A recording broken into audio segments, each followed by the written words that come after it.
simplifying expressions. This could also be called collecting like terms.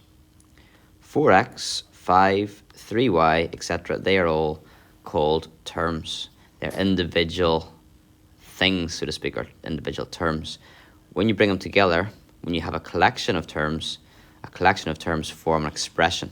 So we've got a term 4x, we've got a term minus 5, and we've got a term plus 3y, but altogether they form an expression.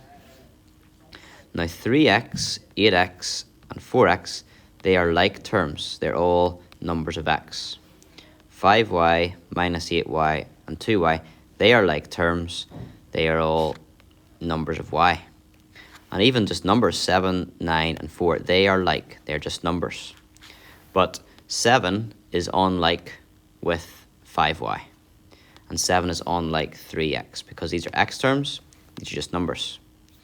These are just numbers, these are y terms. So they're all terms, but some are like and some will be unlike. We can group together like terms.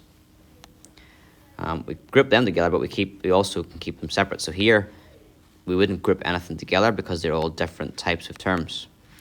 4x is an x term, stays with the x's. 5 is a number, just stays with numbers. And 3y is the y term. So there's no way they would come together unless you were multiplying or dividing. So if you want to pause the video, we can go with examples 10, 11, and 12. Okay, we simplify expressions by collecting like terms. So in example 10 here, we've got 3x and plus 7x. Notice I'm highlighting the number as well as the sign in front of the number.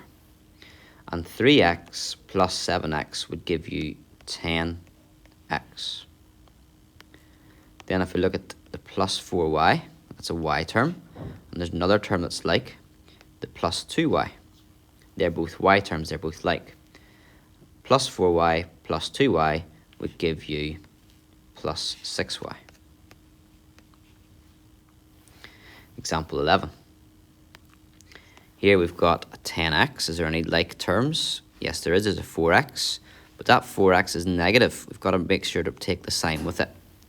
And 10x take away the 4x would give you 6x. What else have we got there? We've got a plus 5, just a number, and another plus 9, which is just a number. We can add two numbers together.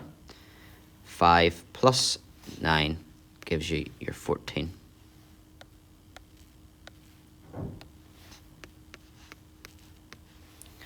And then example 12, we've got 3x. We've also got a plus 2x. And we've got no more x terms, so that we just add the 5x. We add the 3x and 2x.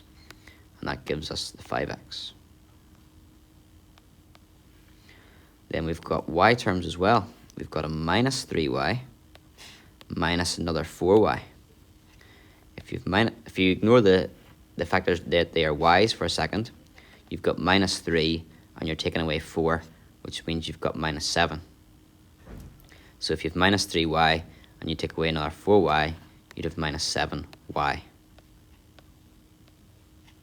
And you'll see that we're left with a plus 1.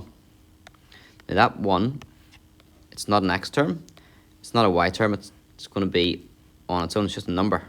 So we just write that on its own, we just have a plus 1 there. It can't be added to the x's or to the y's.